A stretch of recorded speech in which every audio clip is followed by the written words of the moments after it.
नमस्कार विद्यार्थी मित्रांनो, आज आपण आजच्या व्हिडिओमध्ये महाराष्ट्रातील संपूर्ण नद्या अभ्यासणार आहोत। त्यासाठी व्हिडिओ तुम्हाला खूप फायदेशीर ठरणार आहे। व्हिडिओ शेवटपर्यंत बघा आणि नक्की तुमचे 2 मार्क्स फिक्स करा।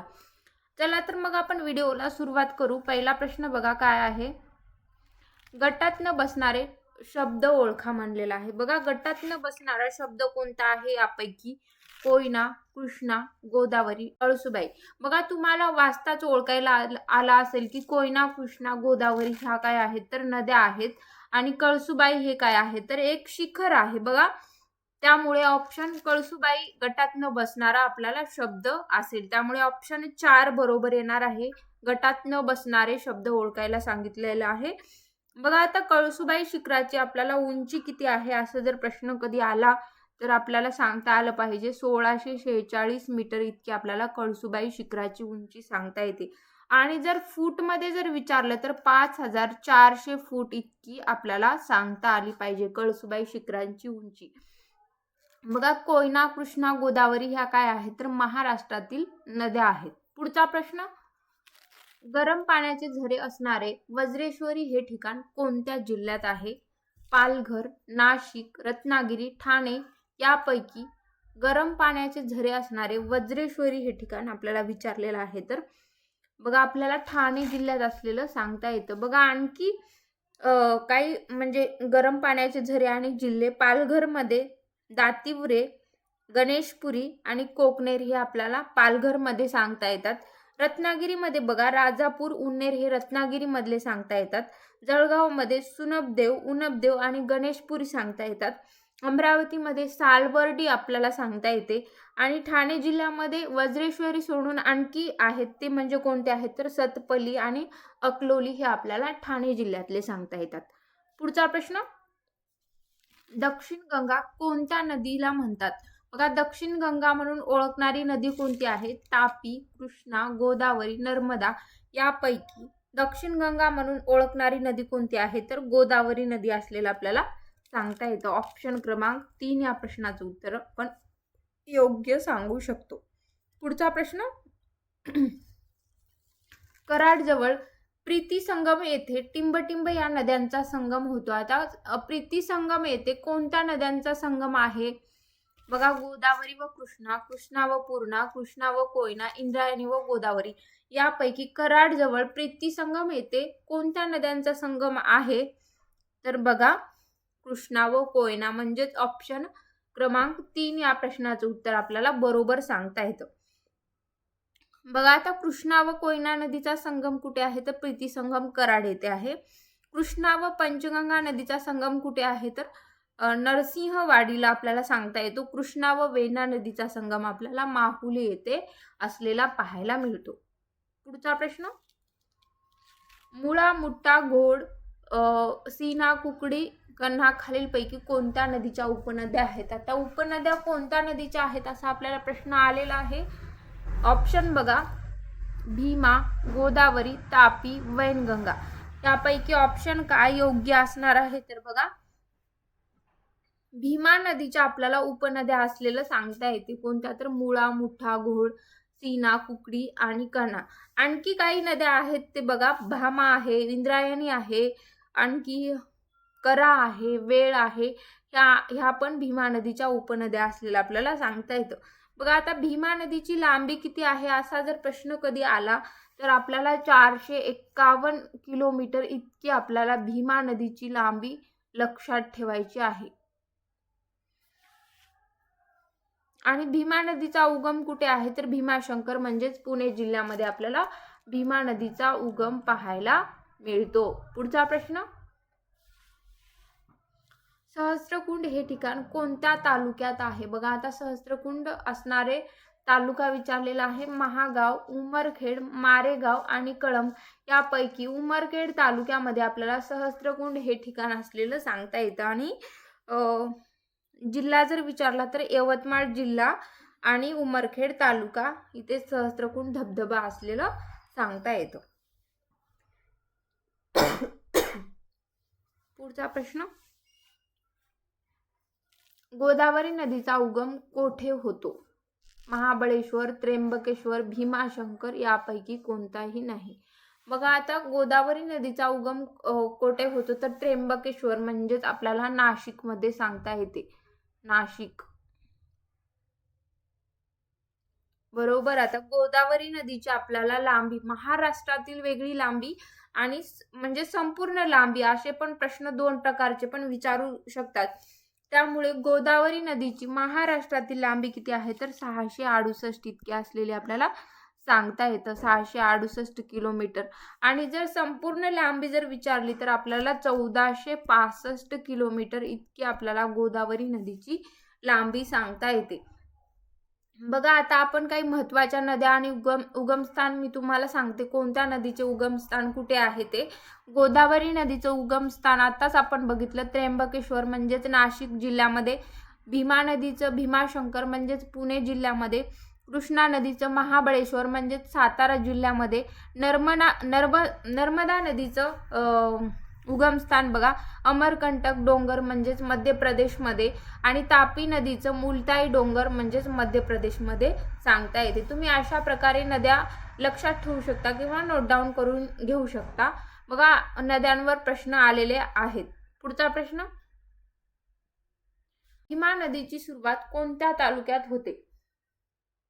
बघा आता भीमा नदीची म्हणजे सुरुवात कुठून होते असं आपल्याला विचारलेलं आहे तालुका. तर आंबेगाव, जुन्नर, इंदापूर आणि हवेली. तर भीमा नदीची सुरुवात आपल्याला आंबेगाव तालुक्यातून झालेली पाहायला मिळते. आता भीमा नदीची लांबी बघा, एकूण लांबी किती आहे तर एकूण लांबी आपल्याला 860 किलोमीटर इतकी सांगता येते. पण महाराष्ट्रातील लांबी किती आहे असा जर प्रश्न आला तर 451 किलोमीटर इतकी आपल्याला सांगता येते भीमा नदीची लांबी. बघा आणि भीमा नदी ही कृष्णा नदीची उपनदी सुद्धा असलेला आपल्याला सांगता येते. पुढचा प्रश्न, वज्रेश्वरी येथील गरम पाण्याचे कुंड खालीलपैकी कोणत्या तालुक्यात आहे? भिवंडी, वसई, कल्याण, वाडा यापैकी ऑप्शन काय बरोबर येणार आहे तर वज्रेश्वरी येथील गरम पाण्याचे कुंड हे भिवंडी तालुक्यात असलेला आपल्याला सांगता येतं.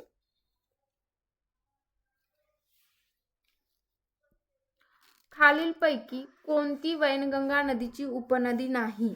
बघा आता तर आपल्याला ऑप्शन आहेत बघा, गाढवी, वाघ, प्रवरा आणि अंधारी यापैकी वैनगंगा नदीची उपनदी नसलेला आपल्याला विचारलेला आहे. तर प्रवरा नदी ही आपल्याला वैनगंगा नदीची उपनदी नसलेलं सांगता येते. तर नाही असं विचारलेलं आहे, त्यामुळे प्रवरा नदी ही वैनगंगा नदीची उपनदी नाही. मग आता प्रवरा नदीविषयी थोडक्यात माहिती जाणून घ्या की प्रवरा नदी महाराष्ट्रातील लांबी किती आहे? बघा प्रवरा नदीची तर 295 किलोमीटर इतकी आपल्याला सांगता येते. प्रवरा नदीची लांबी महाराष्ट्रातील. प्रवरा नदी ही गोदावरी नदीची उपनदी आहे. वर्धा नदी वर्धा जिल्ह्यामध्ये वाहण्याची दिशा कोणती आहे? बघा वर्धा नदी वर्धा जिल्ह्यामध्ये वाहण्याची दिशा कोणती आहे? वायव्येकडून आग्नेयेकडे, आग्नेयेकडून वायव्येकडे, नैऋत्येकडून ईशान्येकडे आणि ईशान्येकडून नैऋत्येकडे. तर वायव्येकडून आग्नेयेकडे म्हणजेच ऑप्शन 1 बरोबर आपल्याला सांगता येतं. बघा आता वर्धा नदीची लांबी किती आहे असा जर प्रश्न जर आला, महाराष्ट्रातील लांबी किती आहे वर्धा नदीची तर 455 किलोमीटर इतकी सांगता येते. बघा 455 किलोमीटर इतकी आपल्याला वर्धा नदीची महाराष्ट्रातील लांबी सांगता येते. बघा महाराष्ट्रातील सर्वात मोठी दक्षिण वाहिनी नदी म्हणून कोणाला ओळखलं जातं तर वर्धा नदीला ओळखलं जातं. पुढचा प्रश्न, धुळे कोणत्या नदीकाठी वसलेला आहे? बघा धुळे शहर हे कोणत्या नदीकाठी आहे?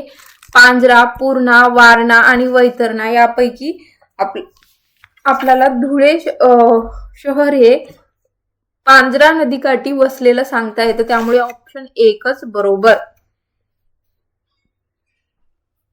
चंद्रपूर गडचिरोली जिल्ह्याची सीमा कोणत्या नदीमुळे विभागली आहे? बघा तर वर्धा, पैनगंगा आणि इरई या वैनगंगा नदीमुळे विभागली आहे. त्यामुळे ऑप्शन 2च योग्य.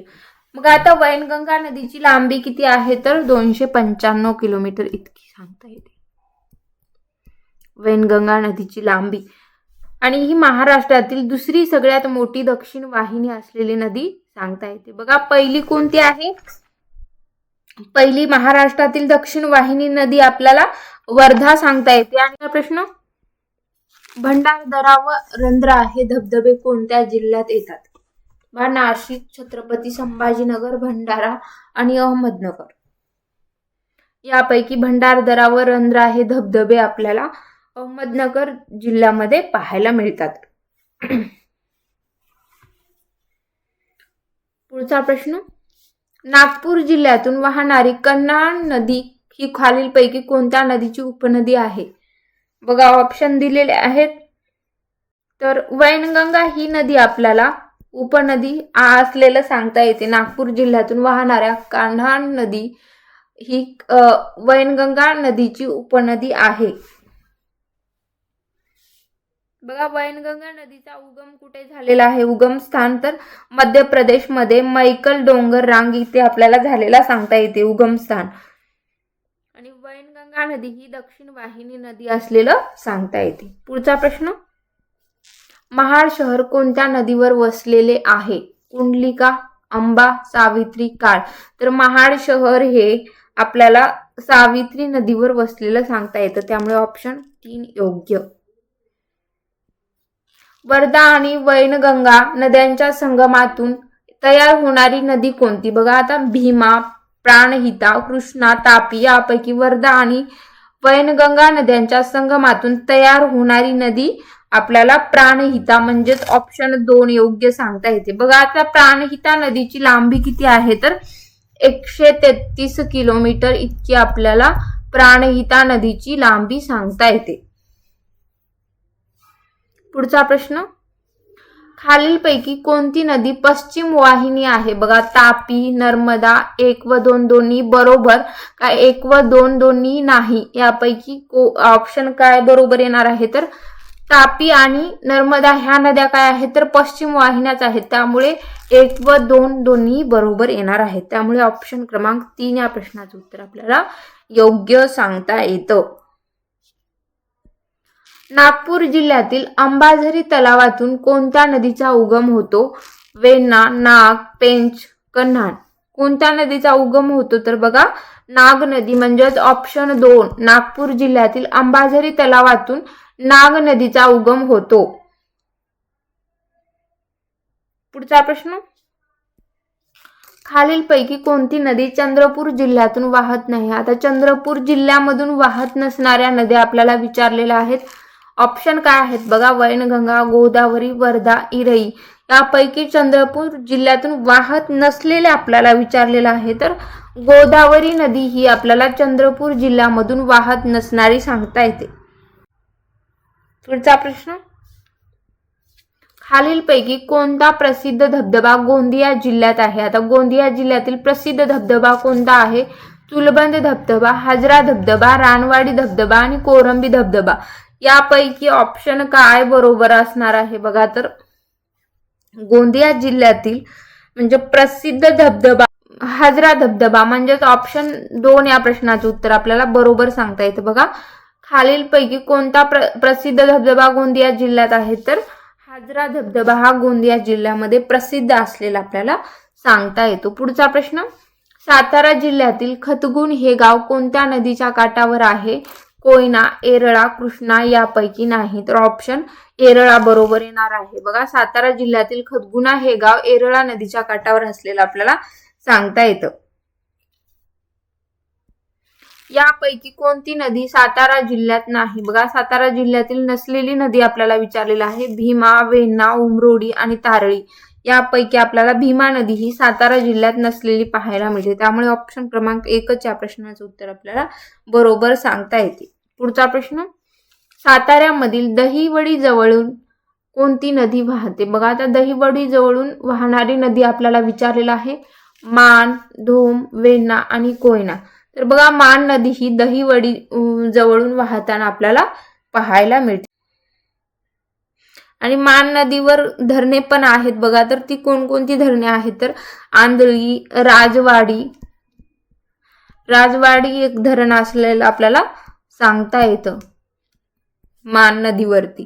पुढचा प्रश्न, यापैकी सर्वात उंच धबधबा कोणता आहे? बघ तर भांबवली वजराई म्हणजेच ऑप्शन 3 सर्वात उंच असणारा धबधबा आहे बघा. आणि जर धबधब्याची आपल्याला उंची जर विचारली, सर्वात उंच तर आहेच, पण उंचीवर सुद्धा प्रश्न येऊ शकतो कधी. तर बघा उंची जर विचारली तर आपल्याला 1840 फूट इतकी आपल्याला उंची सांगता येते. आणि जर आपल्याला मीटरमध्ये जर विचारलं तर मीटरमध्ये आपल्याला 560 इतकी आपल्याला मीटर सांगता येते. कशाची? तर भांबवली वजराई धबधब्याची उंची. पुढचा प्रश्न, सातारा, सांगली व कोल्हापूर या जिल्ह्यातून टिंबटिंब ही नदी वाहते. बघा कोणती नदी वाहते सातारा, सांगली व कोल्हापूर जिल्ह्यामधून? कृष्णा, गोदावरी, सावित्री आणि कावेरी. तर बघा कृष्णा नदी ही आपल्याला सातारा, सांगली व कोल्हापूर जिल्ह्यामधून वाहताना पाहायला मिळते बघा कृष्णा नदी. त्यामुळे ऑप्शन क्रमांक 1 या प्रश्नाचं उत्तर आपल्याला बरोबर सांगता येतं. बघा कृष्णा नदीचा उगम स्थान कोणतं आहे? तर महाबळेश्वर आपल्याला सातारा जिल्ह्यामध्ये सांगता येतं. आणि कृष्णा नदीची लांबी किती आहे जर असं विचारलं, बघा लांबी, नुसती लांबी जर विचारलं किंवा एकूण लांबी जर विचारलं तर पूर्ण लांबी किती आहे? तर 1400 किलोमीटर इतकी आहे. आणि महाराष्ट्रातील लांबी जर विचारली कृष्णा नदीची तर आपल्याला 282 किलोमीटर इतकी सांगता आली पाहिजे. 282 किलोमीटर. महाराष्ट्रामधील जर विचारली तर 282 आणि पूर्ण लांबी जर विचारली तर 1400 किलोमीटर इतकी लक्षात ठेवायची आहे. पुढचा प्रश्न, कोयना नदी ही कोणत्या नदीची उपनदी आहे? भीमा, पूर्णा, गोदावरी आणि कृष्णा यापैकी कोयना नदी ही कोणत्या नदीची उपनदी आहे? तर बघा कृष्णा नदीची ही कोयना नदी उपनदी असलेला आपल्याला सांगता येतं. म्हणजेच ऑप्शन क्रमांक 4 या प्रश्नाचं उत्तर आपल्याला योग्य सांगता येतं. बघा कोयना नदीलाच महाराष्ट्राची भाग्यलक्ष्मी सुद्धा म्हणून ओळखलं जातं किंवा म्हणतात कोयना नदीला. पुढचा प्रश्न, रायगड जिल्ह्यातील पाताळगंगा नदी पश्चिमेकडून वाहत जाऊन कोणत्या खाडीला मिळते? तर खाडी विचारलेला आहे आपल्याला. तर ऑप्शन बघा रेवदंडा, पनवेल खाडी, धरमतर खाडी आणि बाणकोट खाडी यापैकी कोणत्या खाडीला जाऊन मिळते? तर धरमतर खाडी म्हणजेच ऑप्शन 3 बरोबर असणार आहे. बघा ऑप्शन 3 या प्रश्नाचं उत्तर आपल्याला योग्य सांगता येतं. पुढचा प्रश्न, बघा रायगड जिल्ह्यातील नद्यांचा उत्तरेकडून दक्षिणेकडे योग्य क्रम लावा. आता उत्तरेकडून दक्षिणेकडे रायगड जिल्ह्यातील नदीचा क्रम आपल्याला विचारलेला आहे. सावित्री, कुंडलिका, अंबा, पाताळगंगा. कुंडलिका, अंबा, पाताळगंगा, सावित्री. पाताळगंगा, अंबा, कुंडलिका, सावित्री. पाताळगंगा, कुंडलिका, अंबा, सावित्री यापैकी ऑप्शन उत्तरेकडून दक्षिणेकडे काय योग्य असेल, कोणता क्रम? तर ऑप्शन 3 म्हणजेच पाताळगंगा, अंबा, कुंडलिका आणि सावित्री हा योग्य क्रम असेल उत्तरेकडून दक्षिणेकडे. पुढचा प्रश्न, परभणी जिल्ह्यात खालीलपैकी कोणती नदी वाहत नाही? तर वाहत नसलेला आपल्याला विचारलेला आहे पूर्णा, दूधना, वैनगंगा आणि गोदावरी.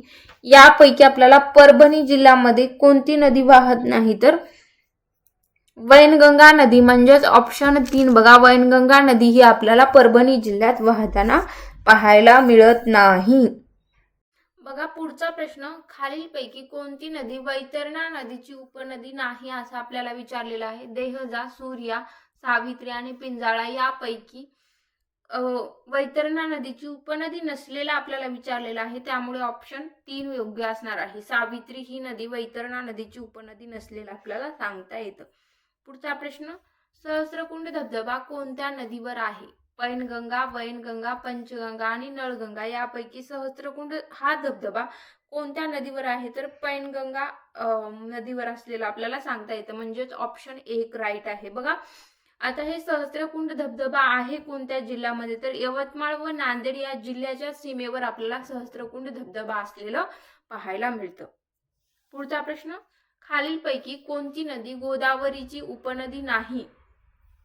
मांजरा, वैनगंगा, पैनगंगा आणि पंचगंगा यापैकी गोदावरीची उपनदी नसलेली नदी कोणती आहे असा आपल्याला प्रश्न केलेला आहे. तर पंचगंगा नदी ही गोदावरी नदीची आपल्याला उपनदी नसलेलं सांगता येतं. त्यामुळे ऑप्शन 4 या प्रश्नाचं उत्तर योग्य असणार आहे. बघा, पंचगंगा नदी ही कृष्णा नदीची उपनदी असलेलं आपल्याला सांगता येतं. पंचगंगा नदी ही कृष्णा नदीची आपल्याला उपनदी असलेलं सांगता येतं. पुढचा प्रश्न, खालीलपैकी कोणती नदी तापी नदीची उपनदी नाही? तर तापी नदीची उपनदी नसलेलं विचारलेलं आहे पूर्णा, गिरणा, पांझरा आणि दारणा. यापैकी ऑप्शन काय बरोबर येणार आहे? तर दारणा नदी ही तापी नदीची उपनदी नसलेलं आपल्याला सांगता येतं, त्यामुळे ऑप्शन 4 योग्य.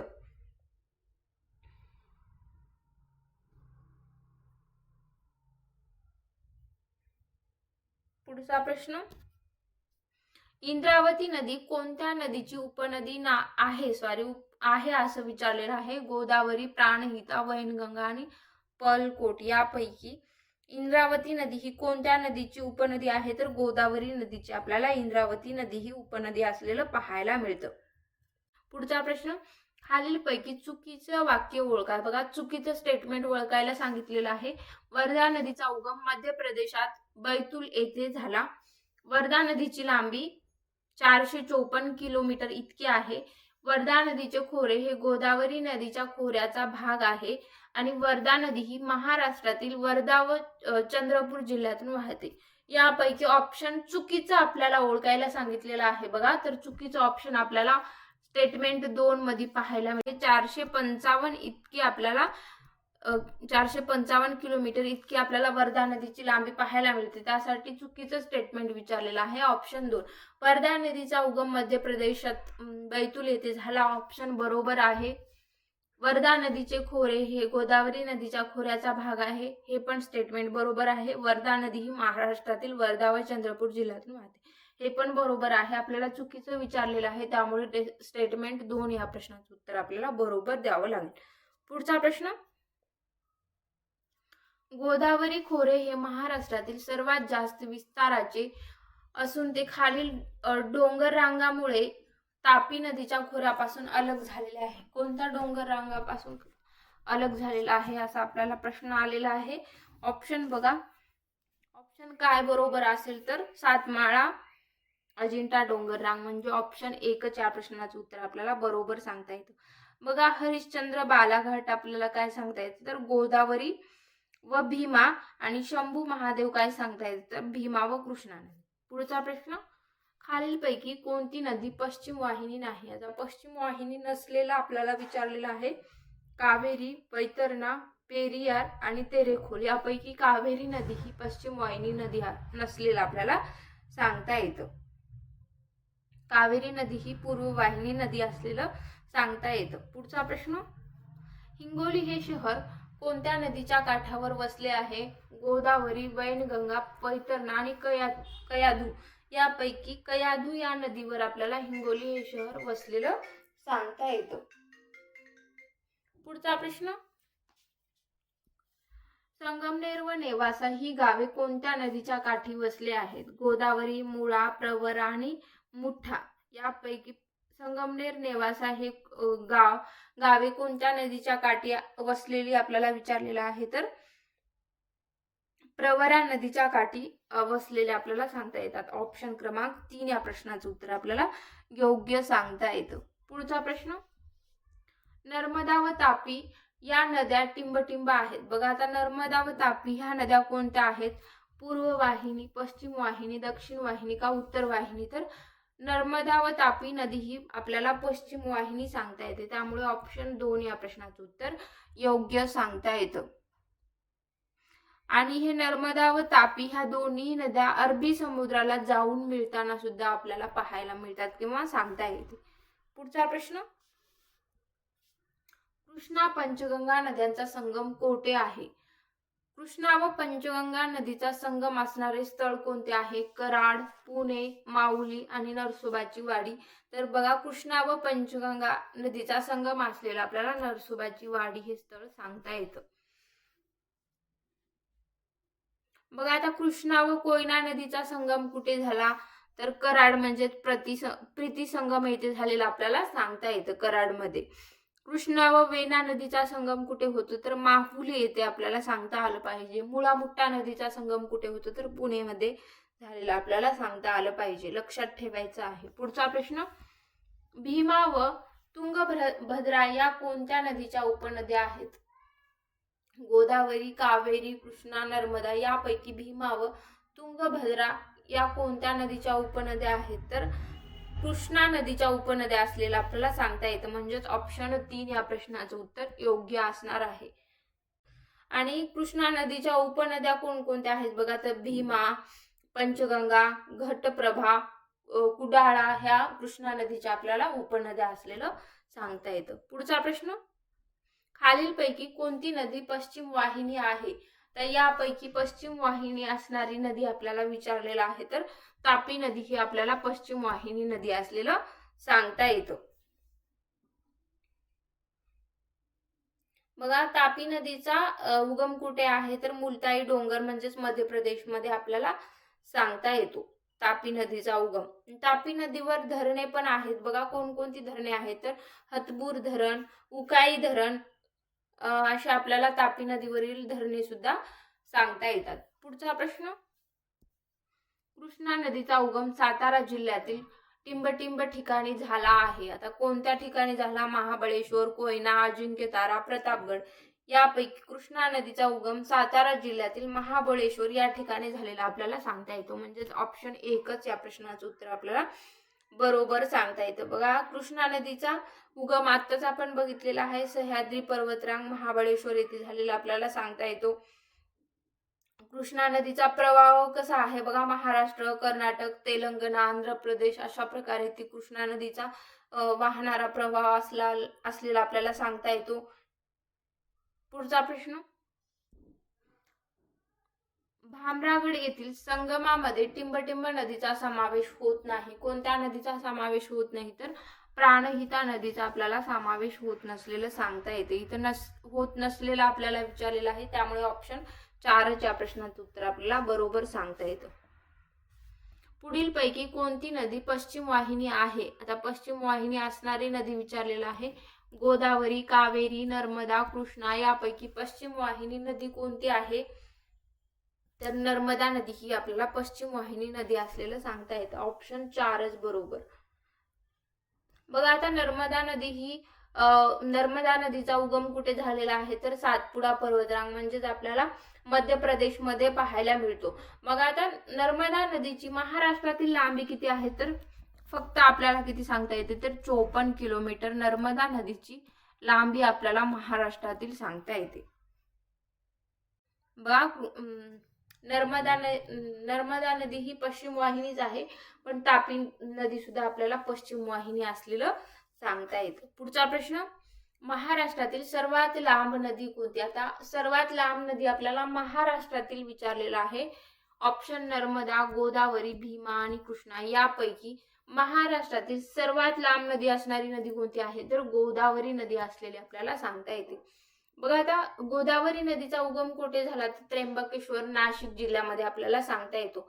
आणि गोदावरी नदीची महाराष्ट्रातील लांबी किती आहे? तर बघा, 668 किलोमीटर इतकी आपल्याला महाराष्ट्रातील लांबी सांगता येते गोदावरी नदीची. पुढचा प्रश्न, गडचिरोली जिल्ह्यातील वैनगंगा नदी कोणत्या दिशेकडून कोणत्या दिशेकडे वाहते? आता वैनगंगा नदीची आपल्याला दिशा कोणत्या दिशेकडून कोणत्या दिशेकडे वाहणारी दिशा विचारलेला आहे. दक्षिण, उत्तर, पूर्व, पश्चिम, पश्चिम पूर्व आणि उत्तर दक्षिण. तर उत्तर दक्षिण म्हणजे ऑप्शन 4 या प्रश्नाचं उत्तर आपल्याला बरोबर सांगता येतं. बघा, ऑप्शन क्रमांक 4 उत्तर दक्षिण दिशेने वाहताना आपल्याला पाहायला मिळतं. आणि आपल्याला वैनगंगा नदीची लांबी किती आहे बघा, तर 455 किलोमीटर इतकी आपल्याला वैनगंगा नदीची लांबी सांगता येते. पुढचा प्रश्न, खालीलपैकी कोणती नदी पश्चिम वाहिनी नाही? आता पश्चिम वाहिनी नसलेली नदी आपल्याला विचारलेला आहे. तर कोयना नदी ही आपल्याला पश्चिम वाहिनी नदी नसलेलं सांगता येतं. कोयना नदी ही आपल्याला पूर्व वाहिनी असलेलं पाहायला मिळतं. आणि कोयना नदीचा उगम कुठे झालेला आहे? तर बघा, महाबळेश्वर, सातारा येथे झालेला आपल्याला कोयना नदीचा उगम सांगता येतो. पुढचा प्रश्न, कोणती नदी तापी नदीची उपनदी आहे? तापी नदीची उपनदी विचारलेली आहे. खडकपूर्णा, गोदावरी, गिरणा आणि सुकना यापैकी गिरणा नदी ही आपल्याला तापी नदीची उपनदी असलेलं सांगता येते. आणि तशाच तापी नदीच्या आणखी काही उपनद्या आहेत, त्या कोणकोणत्या आहेत बघा. पूर्णा आहे, वाघूर, गांधारी आहे, नळगंगा, निर्गुणा, मन, मोरणा, वान, ज्ञानगंगा हे आपल्याला तापी नदीच्या उपनद्या असलेलं सांगता येते. खालीलपैकी कोणती नदी बंगालच्या उपसागराला मिळत नाही? आता बंगालच्या उपसागराला मिळत नसलेली नदी आपल्याला विचारलेला आहे. गोदावरी, ब्रह्मपुत्रा, गंगा आणि नर्मदा. तर नर्मदा नदी ही आपल्याला बंगालच्या उपसागराला जाऊन मिळते का? तर मिळत नसलेलं पाहायला मिळतं. पुढचा प्रश्न, कोकणच्या दक्षिण सीमेजवळून कोणती नदी वाहते? बघा, दक्षिण सीमेजवळून कोकणातल्या आपल्याला कोणती नदी वाहते असा प्रश्न आलेला आहे. तेरेखोल, कुंडलिका, वैतरणा आणि दमणगंगा यापैकी कोणती नदी असेल? तर तेरेखोल म्हणजेच ऑप्शन 1 या प्रश्नाचं उत्तर आपल्याला बरोबर सांगता येतं. पंढरपूर शहर कोणत्या नदीच्या किनाऱ्यावर वसलेला आहे? इंद्रायणी, प्रवरा, भीमा, कृष्णा. तर पंढरपूर हे शहर आपल्याला भीमा नदीच्या किनाऱ्यावर वसलेलं सांगता येतं, म्हणजेच ऑप्शन क्रमांक 3 या प्रश्नाचं उत्तर आपल्याला बरोबर सांगता येतं. पुढचा प्रश्न, गोदावरी नदीवर कोणते शहर आहे? कोणते शहर आहे? बघा, गोदावरी नदीवर बुलढाणा, नांदेड, अकोला वरील सर्व. बघा, यापैकी नांदेड शहर हे आपल्याला गोदावरी नदीवर असलेलं पाहायला मिळतं, त्यासाठी ऑप्शन क्रमांक 2 या प्रश्नाचं उत्तर बरोबर सांगता येतं. बघा, आता गोदावरी नदीची एकूण लांबी जर विचारली तर किती आहे? 1465 किलोमीटर इतके आपल्याला एकूण लांबी विचारले तर सांगायचं. आणि महाराष्ट्रातली जर विचारलं तर 668 किलोमीटर महाराष्ट्रातील लांबी सांगता येतं. बघा, महाराष्ट्रातील विचारलं तर 668 आणि एकूण लांबी जर विचारली गोदावरी नदीची तर 1465 किलोमीटर इतकी लक्षात ठेवायचं आहे. गोदावरी नदीवरील शहरे बघा, नांदेड आहे, तसंच नाशिक, पैठण, कोपरगाव, गंगाखेड असे आपल्याला शहरे सांगता येतात.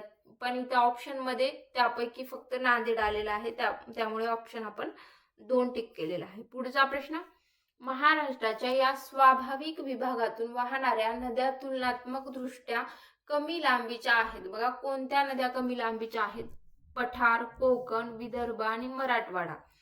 कोणत्या भागातून वाहणाऱ्या नद्या कमी लांबीच्या आहेत असं आपल्याला विचारलेलं आहे? तर कोकण मधून, म्हणजेच ऑप्शन या प्रश्नाचं उत्तर आपल्याला योग्य सांगता येतं. खालीलपैकी कोणते शहर गोदावरी नदीकाठी आहे? नसलेलं आपल्याला विचारलेलं आहे की गोदावरी नदीकाठी नसलेलं शहर कोणतं आहे? ऑप्शन नगर, नाशिक, पैठण, नांदेड. तर बघा, नगर शहर हे आपल्याला गोदावरी नदीकाठी नसलेलं सांगता येतं, म्हणजेच ऑप्शन 1 या प्रश्नाचं उत्तर आपल्याला योग्य सांगता येतं. तर अहमदनगर हे कोणत्या नदीकाठी वसलेलं आहे असा पण प्रश्न येऊ शकतो. तर सीना नदीकाठी वसलेलं शहर म्हणजे आपल्याला अहमदनगर हे शहर सांगता येतं. धुळे कोणत्या नदीकाठी वसले आहे? बघा, आता धुळे जिल्हा कोणत्या नदीकाठी वसलेला आहे? तर पांझरा नदीकाठी वसलेलं आपल्याला धुळे हे शहर सांगता येतं, त्यामुळे ऑप्शन क्रमांक 3 या प्रश्नाचं उत्तर आपल्याला बरोबर सांगता येतं. आणि पांझरा नदी ही तापी नदीची उपनदी सुद्धा असलेला आपल्याला पाहायला मिळतं. पुढचा प्रश्न, इरई नदी कोणत्या नदीची उपनदी आहे? वैनगंगा, वर्धा, पैनगंगा आणि इंद्रावती यापैकी इरई नदी कोणत्या नदीची उपनदी आहे? तर वर्धा नदीची आपल्याला इरई ही उपनदी असलेलं पाहायला मिळतं, त्यामुळे ऑप्शन क्रमांक 2 च्या प्रश्नाचं उत्तर बरोबर सांगता येतं. खालीलपैकी कोणते ठिकाण गोदावरी नदीच्या काठी वसलेलं नाही? नेवासा, नाशिक, पैठण आणि नांदी यापैकी गोदावरी नदी काठी नसलेलं शहर आपल्याला विचारलेलं आहे, त्यामुळे ऑप्शन क्रमांक 1 या प्रश्नाचं उत्तर आपल्याला बरोबर सांगता येतं. नेवासा हे शहर गोदावरी नदीकाठी वसलेलं नसलेलं आपल्याला सांगता येतं. तर गोदावरी नदीकाठी वसलेले शहर आत्ताच आपण बघितलेले आहेत की नाशिक, पैठण, नांदेड, कोपरगाव, गंगाखेड, पुणतांबा असे आपल्याला गोदावरी नदीकाठी असलेले शहर सांगता येते. इथं नसलेलं विचारले त्यामुळे नेवासा हे शहर आपल्याला सांगता येतं आणि हे गोदावरी नदीकाठी वसलेले शहर आहेत नाशिक, पैठण, नांदी.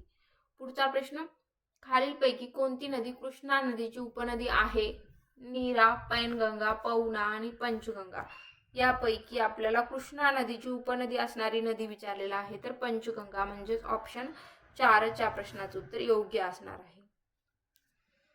कोणती नदी ही गोदावरीची उपनदी नाही? आता गोदावरीची उपनदी नसलेला आपल्याला विचारलेला आहे पूर्णा, खेळणा, गिरजा आणि मुळा. तर मुळा नदी ही आपल्याला गोदावरी नदीची उपनदी नसलेलं सांगता येतं. गोदावरी नदीच्या उपनद्या कोणत्या आहेत बघा, तर प्रवरा, मांजरा, दारणा, दुधना, पूर्णा, प्राणहिता, इंद्रायणी ह्या आपल्याला गोदावरी नदीच्या उपनद्या सांगता येतात. पण उपनदी नसलेलं विचारले त्यामुळे मुळा नदी ही आपल्याला गोदावरी नदीची उपनदी नसलेलं सांगता येते. सातपुडा पर्वतरांगामुळे टिंबटिंब व टिंबटिंब नद्यांच्या खोरी वेगळी झाली आहे बघा. कोणती खोरी वेगळी झालेली आहे कोणत्या नद्यांमुळे? सातपुडा व पर्वतरांग ही खोरी कोणत्या नद्यांमुळे वेगळी झालेली आहे असा आपल्याला प्रश्न आलेला आहे. तर नर्मदा व तापी नदीने आपल्याला वेगळं झालेलं सांगता येतं त्यामुळे ऑप्शन 3 या प्रश्नाचं उत्तर योग्य असणार आहे.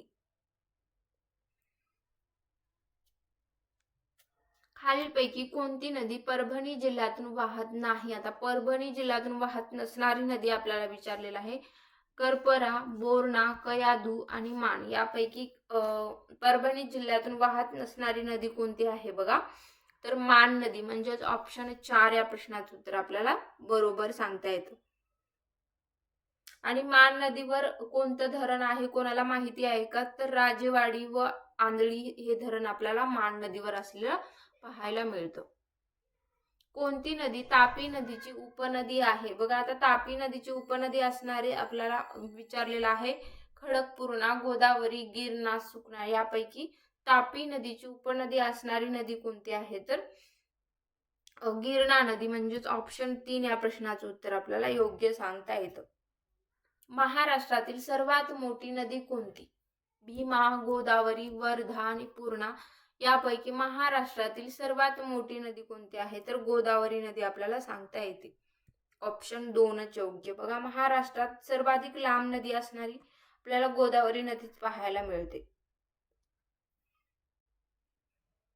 पुढचा प्रश्न, मुळा, मुठा, घोड, नीरा या टिंबटिंब नदीच्या उपनद्या आहेत बघा. ह्या नद्या कोणत्या नदीच्या उपनद्या आहेत, तर भीमा नदीच्या आपल्याला उपनद्या असलेल्या कोणकोणत्या नद्या सांगतायत, तर मुळा, मुठा, घोडा, नीरा ह्या नद्या आपल्याला भीमा नदीच्या उपनद्या असलेलं सांगता येते.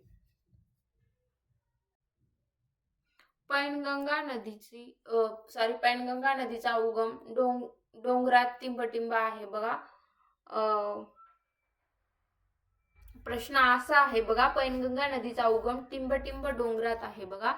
कोणत्या डोंगरात आहे बघा. पुढचा प्रश्न, पैनगंगा नदीचा उगम टिंबटिंब डोंगरात आहे. कोणत्या डोंगरात आहे असं आपल्याला विचारलेलं आहे. अजिंठा डोंगर, भीमाशंकर डोंगर, त्र्यंबकेश्वर डोंगर आणि सातपुडा डोंगर. यापैकी पैनगंगा नदीचा उगम असणारा डोंगर कोणता आहे, तर अजिंठा डोंगर म्हणजेच ऑप्शन क्रमांक 1 या प्रश्नाचं उत्तर आपल्याला बरोबर सांगता येतं. महाराष्ट्रातील खालीलपैकी कोणती नदी जवळपास उत्तरेकडून दक्षिणेकडे वाहते? तापी नदी, वैनगंगा नदी, नर्मदा नदी का कृष्णा नदी. यापैकी महाराष्ट्रातील कोणती नदी जवळपास उत्तरेकडून दक्षिणेकडे वाहणारी नदी सांगता येते, तर आपल्याला वैनगंगा म्हणजे ऑप्शन क्रमांक 2 या प्रश्नाचं उत्तर आपल्याला योग्य सांगता येतं. खालीलपैकी कोणती तापी नदीची उपनदी नाही? पूर्णा, पांजरा, दुधना, गिरणा. यापैकी आपल्याला दुधना नदी ही तापी नदीची उपनदी नसलेलं सांगता येते. भीमा नदीची उपनदी कोणती आहे, तर भीमा नदीची उपनदी आपल्याला दारणा नदी हे सांगता येते. आणखी भीमा नदीच्या उपनद्या कोणकोणत्या आहेत बघा. मुळा, मुठा, करा, बोर, इंद्रायणी, कुकडी, घोड, सीना, नीरा ह्या आपल्याला भीमा नदीच्या उपनद्या असलेलं सांगता येतं. दारणा ही उपनदी नाही. पुढचा प्रश्न, भामरागड येथील नदी संगमात खालीलपैकी कोणत्या नदीचा समावेश होत नाही? पलकोटा, प्राणहिता, पामुल गौतमी आणि इंद्रावती यापैकी भामरागड येथील नदीत संगमात कोणत्या नदीचा संगम होत नाही? नसलेली नदी कोणती आहे बघा? तर प्राणहिता म्हणजेच ऑप्शन क्रमांक 2 या प्रश्नाचं उत्तर आपल्याला बरोबर सांगता येतं. मग आता काही नद्यांचे संगम आणि ठिकाण बघा. मुळा मुठा नदीचा संगम कोठे असतो तर आहे तर ठिकाण पुणे आहे. मुळा प्रवरा नदीचा संगम कुठे आहे? नेवासा येथे आहे. गोदावरी प्राणहिता नदीचा संगम कुठे आहे तर सिरोचा येथे आहे. कृष्णा कोयना नदीचा संगम कुठे आहे? कराड येथे आहे. कृष्णा पंचगंगा नदीचा संगम कुठे आपल्याला पाहायला मिळतो तर नरसिंहवाडी मध्ये पाहायला मिळतो. बघा प्रश्न असे पण येऊन गेलेले आहेत की कोणत्या नदीचे संगम कुठे कुठे झालेले आहेत. त्यासाठी प्रश्न अत्यंत महत्त्वाचे आहेत. मध्य प्रदेशात सातपुडा पर्वतरांगामध्ये उगम पावून महाराष्ट्रात प्रवेश करणार ही प्रमुख पश्चिम वाहिनी नदी आहे. बघा कोणती प्रमुख पश्चिम वाहिनी नदी आहे प्रवेश करणारी? गोदावरी, तापी, भीमा आणि वैनगंगा यापैकी ऑप्शन काय बरोबर असणार आहे तर तापी नदी ही प्रमुख पश्चिम वाहिनी नदी असलेली सांगता येते. सोलापूर जिल्ह्यामध्ये भीमा आणि नीरा नदीचा संगम कोठे होतो? बघा भीमा आणि नीरा नदीचा सोलापूर जिल्ह्यामध्ये संगम होणारे ठिकाण कोणतं आहे तर नरसिंहपूर म्हणजेच ऑप्शन क्रमांक 1 या प्रश्नाचं उत्तर आपल्याला बरोबर सांगता येतं. कृष्णा नदीचा उगम कोठे होतो? बघा आता कृष्णा नदीचा उगम होणारं स्थळ कोणतं आहे तर महाबळेश्वर म्हणजेच सातारा जिल्ह्यामध्ये आपल्याला कृष्णा नदीचा उगम झालेला सांगता येतो. बघा आता नदी आणि उगम स्थान, गोदावरी नदीचा उगम कोठे होतो तर त्र्यंबकेश्वर नाशिक मध्ये. नर्मदा नदीचा उगम कोठे होतो? अमरकंटक म्हणजेच मध्य प्रदेश मध्ये झालेला आपल्याला पाहायला मिळतो. तापी नदीचा उगम मुलताई मध्य प्रदेश मध्ये. कृष्णा नदीचा उगम महाबळेश्वर सातारा. तसंच आपल्याला बघा भीमा नदीचा उगम कुठे होतो तर भीमाशंकर पुणे. वैनगंगा नदीचा उगम कोठे झालेला पाहायला मिळतो तर सिवनी सातपुडा पर्वतरांग. पैनगंगा नदीचा आपल्याला उगम कोठे झालेला पाहायला मिळतो उगमस्थान तर अजिंठा डोंगर म्हणजेच बुलढाणा. बघा अशा प्रकारे तुम्ही लक्षात ठेवू शकता की कोणत्या नदीचे उगम स्थान कोणते आहेत, कुठले आहेत. इंद्रावती नदीची सीमा महाराष्ट्र राज्यासोबत कोणत्या राज्याशी आहे? कर्नाटक, मध्य प्रदेश, छत्तीसगड आणि गुजरात यापैकी कोणत्या राज्याशी आहे? बघा इंद्रावती नदीची सीमा महाराष्ट्र राज्यासोबत कोणत्या राज्याशी जोडली गेलेली आहे तर छत्तीसगड म्हणजेच ऑप्शन क्रमांक 3 या प्रश्नाचं उत्तर आपल्याला योग्य सांगता येतं. पंचगंगा व कृष्णा नदीचा संगम कोठे होतो? प्रयाग, चिखली, हरिपूर, पेठ, वडगाव आणि नरसिंहवाडी यापैकी पंचगंगा व कृष्णा नदीचे संगम होणारे स्थळ आपल्याला विचारलेलं आहे तर नरसिंहाची वाडी म्हणजेच ऑप्शन 4 या प्रश्नाचं उत्तर आपल्याला बरोबर सांगता येतं. खालीलपैकी कोणती नदी महाराष्ट्रातून वाहत नाही? कृष्णा, गोदावरी, भीमा, कावेरी यापैकी महाराष्ट्रातून वाहत नसणारी नदी कोणती आहे तर आपल्याला कावेरी नदी सांगता येतं. बघा त्यामुळे ऑप्शन 4 च्या प्रश्नाचं उत्तर आपल्याला बरोबर सांगता येतं. कावेरी नदी कर्नाटक राज्यातून वाहणारी नदी आपल्याला सांगता येते. ते महाराष्ट्रातून वाहत नसणारी आपल्याला पाहायला मिळतं. त्र्यंबकेश्वर येथे कोणत्या नदीचा उगम झाला आहे? गोदावरी, भीमा, कृष्णा, कोयना यापैकी त्र्यंबकेश्वर येथे कोणत्या नदीचा उगम झालेला आहे तर आपल्याला गोदावरी नदी सांगता येते. बघा गोदावरी नदी त्र्यंबकेश्वर नाशिक येथे आपण अभ्यासलेला आहे. वर्धा व वैनगंगांचा संयुक्त प्रवाह कोणत्या नावाने ओळखला जातो? प्राणहिता, मांजरा, इंद्रायणी, इंद्रावती यापैकी कोणत्या संयुक्त नावाने ओळखला जातो तर प्राणहिता म्हणजेच ऑप्शन क्रमांक 1 या प्रश्नाचं उत्तर आपल्याला बरोबर सांगता येतं.